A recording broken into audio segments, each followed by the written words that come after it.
해마다 여름이 뜨거워지고 길어지는 것 같습니다. 제가 한 달 전에 예언을 했는데 조금 빗나갔습니다. 오늘 좀 시원해져야 되는데 아직도 덥습니다. 다음 주간은 비가 오고 나면은 조금 시원해질 것 같습니다. 날이 너무 더워서 그런지 뒤에 전광판까지 고장이 났어요. 업체에 아마 직원들이 휴가를 간 것 같아서 수리를 못했습니다. 우리는 모세의 이야기를 계속 성경에서 찾아보고 있습니다. 모세가 태어나면서부터 죽을 수밖에 없는 상황이었지만 부모님의 믿음, 특히 어머니의 믿음으로 그가 생명을 유지하고 하나님의 섭리로 바로 공주의 양아들이 되는 그런 길을 그가 가게 된 것이죠. 젖을떼기까지 약 한 5살 정도, 옛날엔 젖을 오래 먹었다고 하더라고요. 한 5년 정도 친어머니 품에서 친어머니의 젖을 먹으며 성장을 하죠. 젖을 떼고 바로 왕궁에 들어가서 약 35년 정도 여러 가지 교육을 받습니다. 우리나라도 여러분 자녀들에게 뭐 공부뿐 아니라 스포츠나 또 예능 그런 거를 또 가르치는 부모님도 계시는데 모세는 어려서부터 아마 바로 왕가의 왕위를 이을 만한 아들이 없었기 때문에 공주의 양아들이 된 모세를 차기 왕으로 준비하기 위하여 모든 학문과 또 여러 가지 교육을 시켰습니다. 사도행전에 나오는 서대반의 설교 중에 정말 교육받은 모세는 학문과 말에 능한 자가 되었다 그렇게 말하고 있죠. 또 일반 역사가들 가운데서도 모세는 이미 30세에 군대를 이끌고 전쟁에 나가서 에티오피아와의 전쟁에서 승리를 했다. 그런 아마 역사적인 기록도 있는 것 같습니다. 40세가 된 모세는 늘 그 마음속에 무거운 짐이 있었던 것 같습니다. 나는 히브리 민족 이스라엘 백성인데 나 혼자 이렇게 왕궁에서 호의호식을 하고 있는데 나의 부모님과 형제들, 나의 동족들은 이 애굽 땅에서 노예 생활을 하면서 고생을 하고 있다. 늘 그 생각을 가졌던 것이 분명합니다. 그래서 40세가 되어서 모세는 나름대로 생각을 정리를 하고 이제는 내가 이 정도 되었으니 내 동족을 구원하기 위해서 뭔가는 내가 일을 해야 되지 않겠는가 그런 생각을 가지게 됩니다. 그리고 구체적으로 자기 동족들이 고생하고 있는 노동의 현장에 찾아갑니다.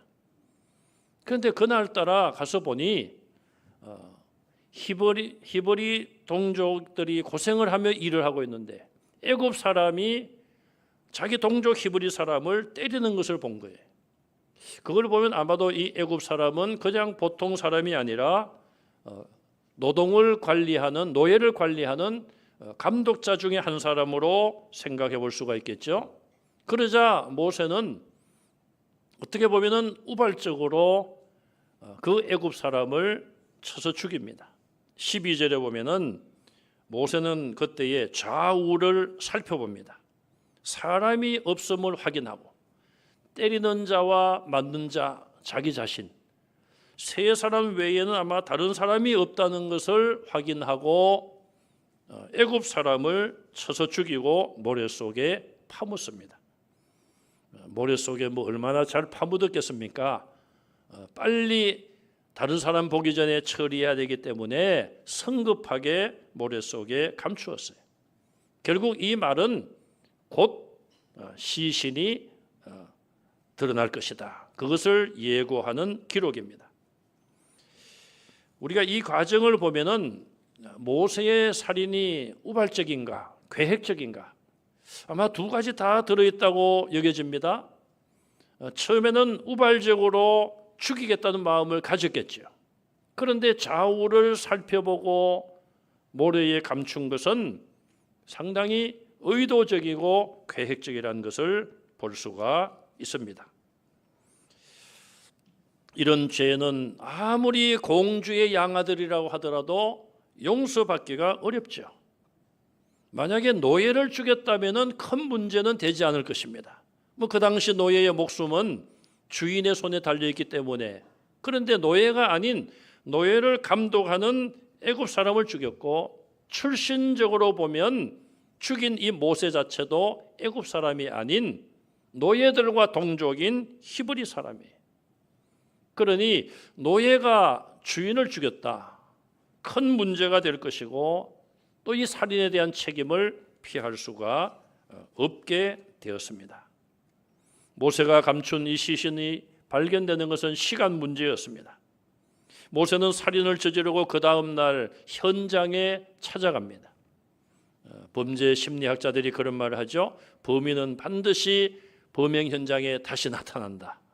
그래서 여러분들이 드라마 같은 데 보이는 형사들이 범죄 현장에 딱 잠복하고 있잖아요. 범인이 다시 찾아오면은 잡으려고. 모세도 결국 심리가 그러했던 것 같습니다.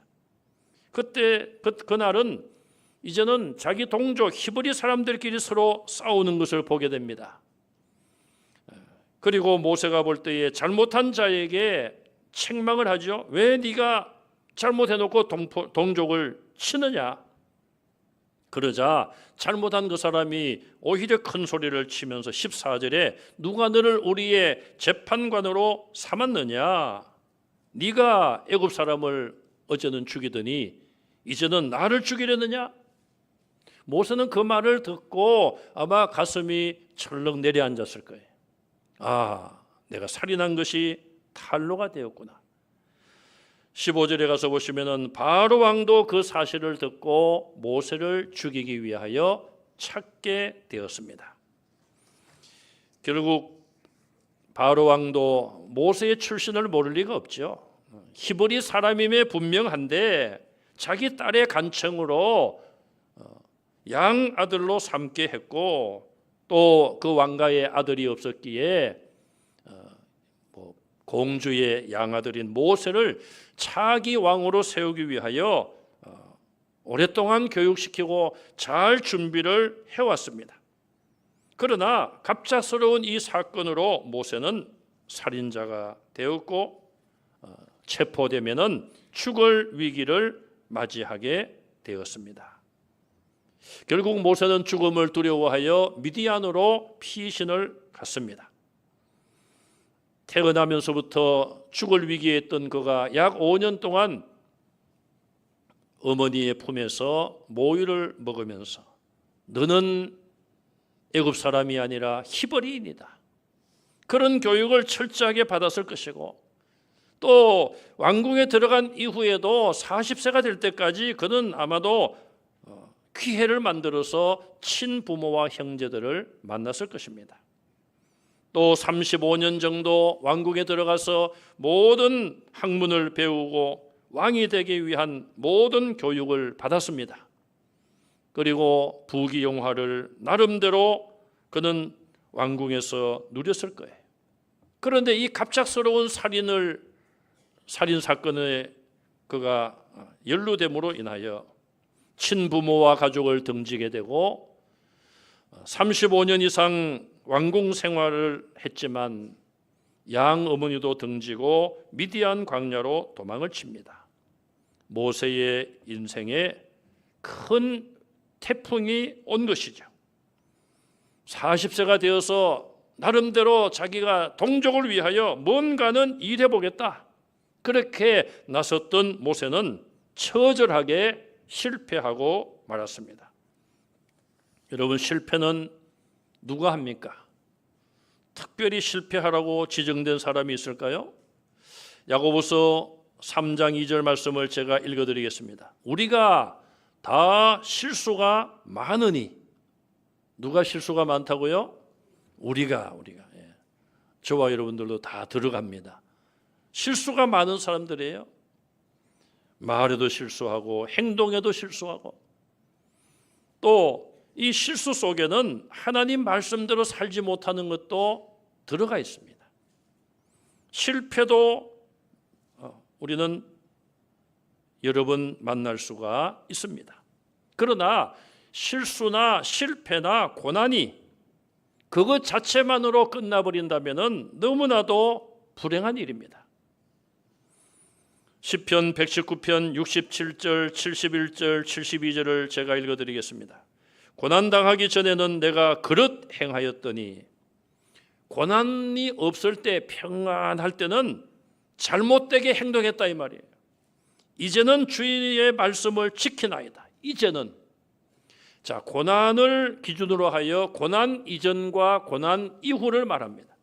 고난 당하기 전에는 내가 잘못 행했습니다.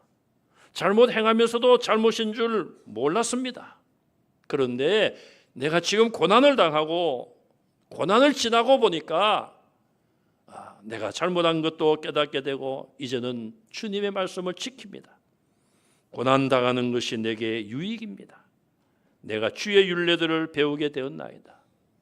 실패하고 실수하고 고난 당하고 보니 하나님의 말씀을 이제야 깨닫고 이제부터는 말씀대로 살겠습니다. 그런 다짐을 시편 저자는 하고 있습니다. 혹시라도 실패하여 실수하여 두려워하고 염려하십니까? 우리는 그런 실패의 자리에서 나를 돌아볼 수 있는 기회를 가져야 됩니다. 모든 고난과 실패가 우리의 죄 때문에 오는 것은 아니지만 우리가 그런 일을 당할 때에 우리 자신을 돌아보고 잘못된 것이 있으면 회개하고 바로잡고 하나님의 말씀을 깨닫고 이제는 말씀대로 살아가는 그런 회복이 여러분들에게 있기를 간절히 바랍니다. 여러분들이 사용하시는 이 과학적인 발명품들, 대표적인 것이 핸드폰 아닙니까? 한 40년 전만 하더라도 이만한 카폰인가요? 그런 걸 들고 다니면서, 지금은 아마 그거 줘도 들고 다닐 사람 아무도 없을 거예요. 그것도 돈이 있는 분이나 그런 거를 사용을 했는데, 요즘 핸드폰이 얼마나 기능이 많습니까? 뭐 핸드폰으로 여러 가지 일들을 많이 하고 있습니다. 그런데 그런 발명품들이 갑자기 그냥 어디서 튀어나온 것이 아니잖아요. 많은 연구를 하고 실험을 하고 실패를 거듭하다가 그런 이제 완성품이 나타난 것이죠. 우리 파주에도 보면은 맛집들이 꽤 있습니다. 어느 식당에 갔더니 지금 그 음식을 만들기 위하여 그 요리사가 닭을 몇 트럭을 썼다, 몇 톤짜리 몇 트럭을 썼다, 그런 설명이 나와 있더라고요. 우리 교회 성도들도 보면은 식당들을 경영하시는 분들이 계시는데 대부분 맛집들입니다. 제가 뭐 광고는 아니고요. 여러분들 다 알고 계시지만은 만해치, 전주 웰빙 팥죽, 거기도 우리 교인입니까? 강원 추어탕, 통일로 쭈꾸미, 또 시장 안에 홍두깨 칼국수도 있고요. 교회 밑에 목포 홍어행인가요? 거기 식당도 있어요. 시간 관계상 이 정도만 하겠습니다. 혹시 제가 빠졌더라도 시험 들지 마시기 바랍니다. 제가 그런 이야기를 해요. 그래도 감사한 거는 이 겹치는 메뉴가 별로 없다. 다 다양하게 있어서 참 좋다는 말씀을 드렸어요. 여러분, 지금 그분들이 그 요리하는 것, 그 요리가 나오기까지 뭐 한순간에 나왔겠습니까? 수개월, 수년 동안 그렇게 노하우를 통하여 완성품이 나타난 것이 아니겠습니까? 명품도 성공도 갑자기 등장하는 것이 절대로 아닙니다. 실패를 통하여 하나님의 법을 배운다고 했는데 우리는 실패를 통하여 무엇을 배울 수가 있겠습니까? 첫째는 순종입니다. 모세는 바로왕 공주의 양아들로 40년을 행세하면서 그가 누구의 명령을 받았겠습니까? 뭐 친어머니, 양어머니, 뭐 아들에게 어려서 명령할 수 있죠. 그러나 그거 모두도 다 사랑의 명령이었을 거예요. 모세는 40년을 살면서 대부분 명령하는 사람이었지, 높임 받는 사람이었지, 또 다른 사람이 그에게 순종했지 모세가 순종하는 것을 배우지는 못했을 겁니다. 그런데 갑작스러운 이 고난의 길을 걸어가며 그는 순종을 배우게 됩니다. 두 번째로 그는 실패를 통하여 겸손을 배우게 되었습니다. 교만한 사람은 절대로 배우려고 하지 않습니다. 나는 다 갖추었다. 나는 이만하면 된다. 그런 자만심을 가지고 다른 사람의 귀에 귀를 기울이지 않습니다. 다른 사람의 말에 귀를 기울이지 않아요. 교만한 사람들은 하나님 앞에서도 마찬가지입니다. 여러분 생각해 보세요. 하나님 앞에 겸손한 사람이 사람들 앞에 교만할 수 있습니까? 거꾸로 하나님 앞에 교만한 사람은 사람 앞에 겸손할 수 있을까요? 그렇지 않습니다. 하나님 앞에 겸손하면 사람 앞에서도 겸손하고, 하나님 앞에 교만하면 사람 앞에서도 교만할 수밖에 없습니다. 모세는 40세가 되었을 때에 모든 학문을 다 연마했습니다. 천문학, 법학, 의학까지도 배웠다고 합니다. 또 외교에 대한 것뿐 아니라 전쟁에 대한 것도 그가 많이 배웠다고 합니다. 장차 왕이 되기 위한 완벽한 준비를 갖추었어요. 그 당시 시대에 애굽이라는 그 거대한 왕국에 모세만큼 많이 배운 사람은 없었을 것입니다. 많은 지식을 준비했습니다. 거기에 걸맞는 빛나는 미래가 예비되어 있었습니다. 그러나 한순간에 그 모든 것이 다 날아가 버리고 말았습니다. 가장 낮은 자리, 가장 겸손한 자리에서 그는 순종과 겸손을 배우게 되었습니다. 40년간 배운 모세였습니다. 이제는 다 갖추었다. 내 힘으로 내 동족을 위해서 뭔가는 일을 해보자 의욕을 가지고 그는 일어섰지만 결국 하나님의 시간표에 의하여 그는 또 다른 40년을 광야에서 배우기 위하여 광야로 하나님은 그를 보냈습니다. 영국 수상 윈스턴 처칠은 독일군이 공격해 오는 그 당시에 국민들에게 이런 연설을 했다고 합니다. 국민 여러분, 이것이 끝이 아닙니다. 아직 끝의 시작도 아닙니다. 아마도 이러한 공격은 시작하는 과정의 끝이라고 할 수 있습니다. 저도 이 말이 좀 헷갈려가지고 여러 번 생각을 했습니다. 정리를 해드리면 모든 일이 시작이 있고 중간에 과정이 있고 결말이 있잖아요. 그러니 이제 독일군이 쳐들어오는데 앞으로 할 일이 많은데 영국 국민들이 너무 두려움에 떨고 있으니까 이 수상이 하는 말이 지금 이것은 시작 과정의 끝일 뿐이다. 이게 끝나면은 많은 전쟁의 과정이 기다리고 있고 마지막 또 결말이 기다리고 있다. 그걸 지금 이야기한 거예요. 그리고 그는 또 계속하여 이렇게 말했다고 합니다. 성공이란 열의를 잃지 않고 실패에서 또 다른 실패로 나아가는 것입니다. 성공이 뭡니까? 뜨거운 열정을 잃지 않고 실패의 자리에 주저앉아 있지 않고 다시 일어나서 설령 또 다른 실패가 기다리고 있다 할지라도 그 실패를 향하여 나아가는 것입니다. 그렇게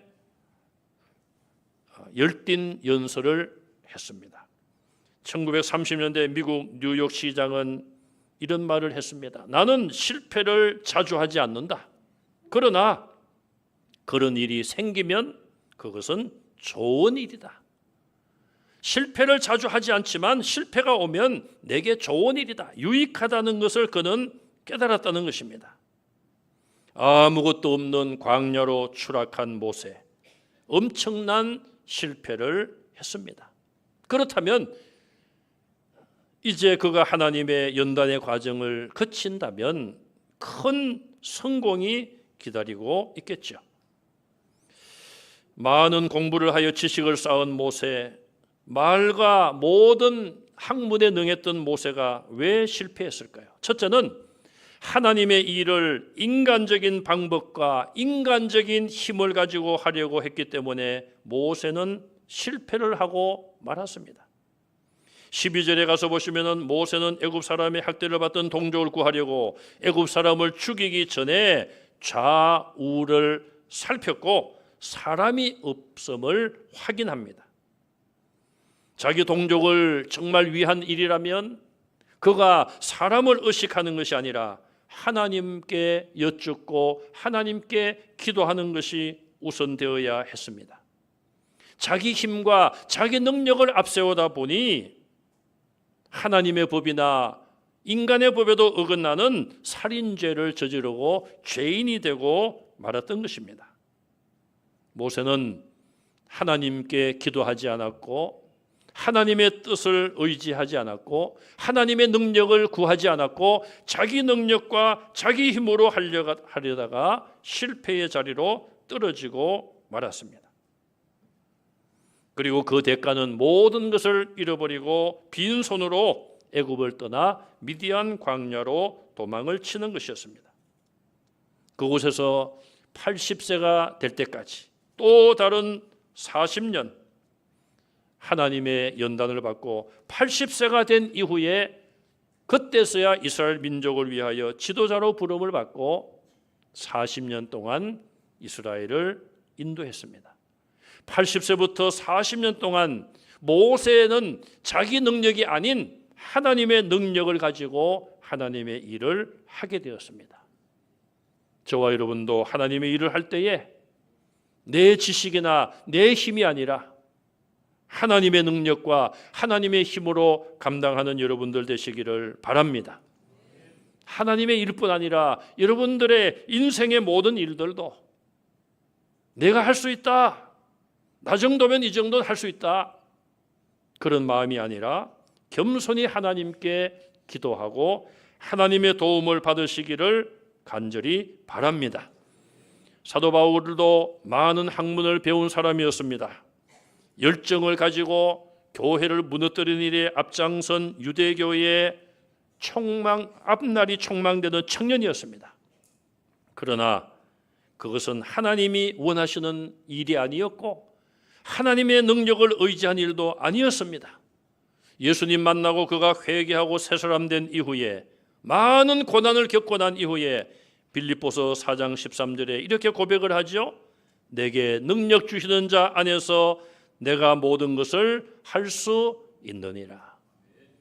그때서야 비로소 예수님 만나기 전에는 자기 힘과 능력으로 유대교가 원하는 것을 이루어 보려고 했지만 그가 예수님 만난 이후에 회개하고 새 사람 된 이후에 내게 능력 주시는 자 안에서 예수 안에서 예수님 밖에서가 아니라 예수님 안에서 내가 모든 것을 할 수 있다. 이런 고백이 여러분들의 고백이 되시기를 주님의 이름으로 축원합니다.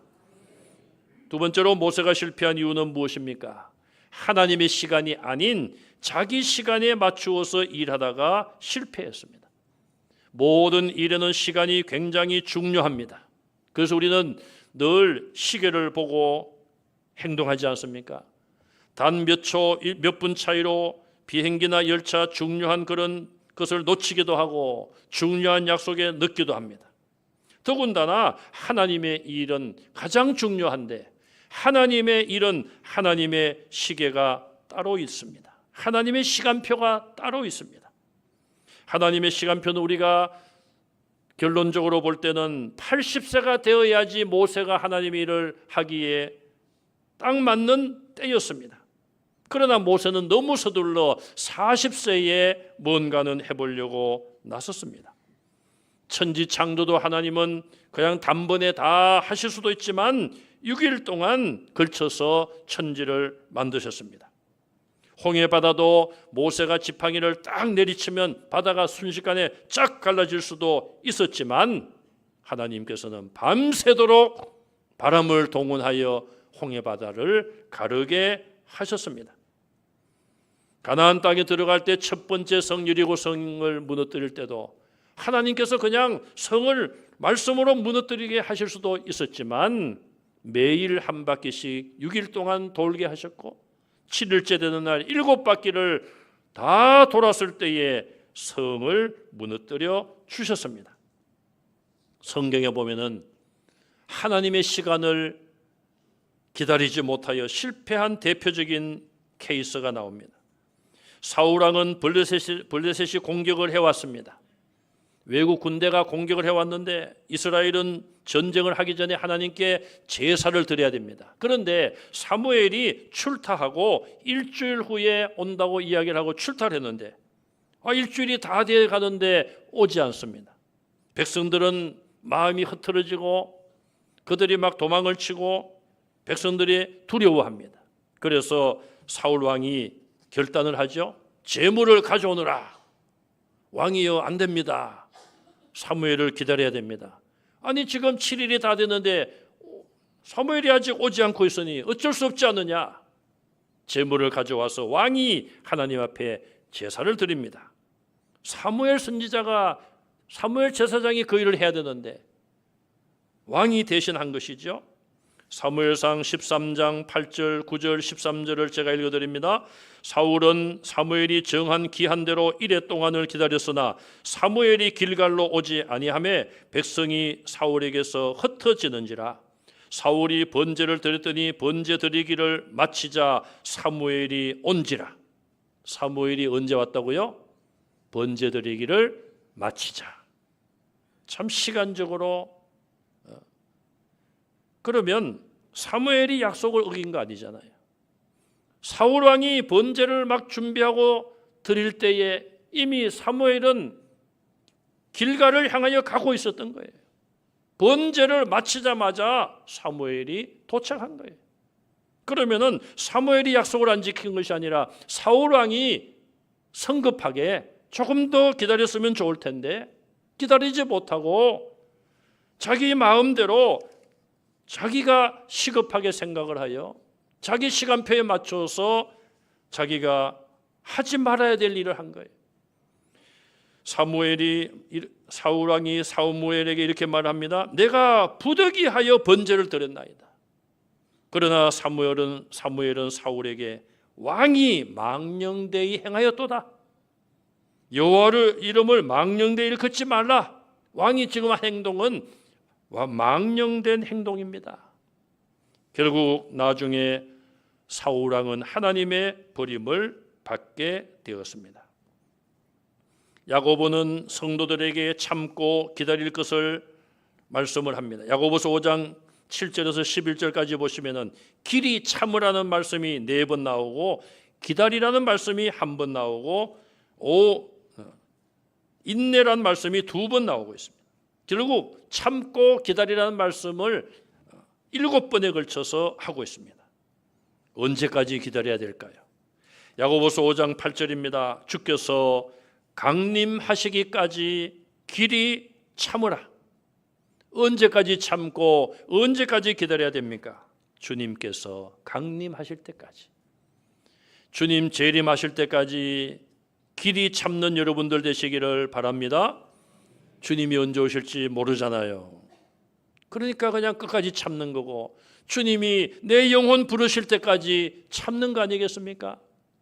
여러분들의 조상들, 할아버지, 할머니, 부모님 다 하나님 부르실 때까지 참고 인생을 사신 거 아니겠어요? 우리도 그 길을 가야 되고 특별히 성도들은 인내하며 주님 부르실 그날까지 하나님의 시간표가 이루어질 때까지 오래 참고 기다리는 성도들 다 되시기를 주님의 이름으로 축원합니다. 기도하겠습니다. 하나님 감사합니다. 모세의 실패를 통하여 우리 자신들을 돌아보게 하시고 실패하고 실수하고 범죄했다 할지라도 다시 그 자리에서 주님을 만나는 기회가 되게 하여 주시옵소서. 겸손과 순종을 배우게 하여 주시옵소서. 실패하고 절망의 자리에 앉아있는 성도들, 넘어져 있는 성도들 있습니까? 성령님께서 그 마음을 위로하여 주시고 새 힘을 더하여 주시옵소서. 다시 독수리 날개치며 올라가는 새 힘을 얻고 주님의 영광 위하여 주님의 능력으로 주님의 시간에 쓰임받는 귀한 일꾼들 되게 하여 주시옵소서. 예수님 이름으로 간절히 기도하옵나이다. 아멘.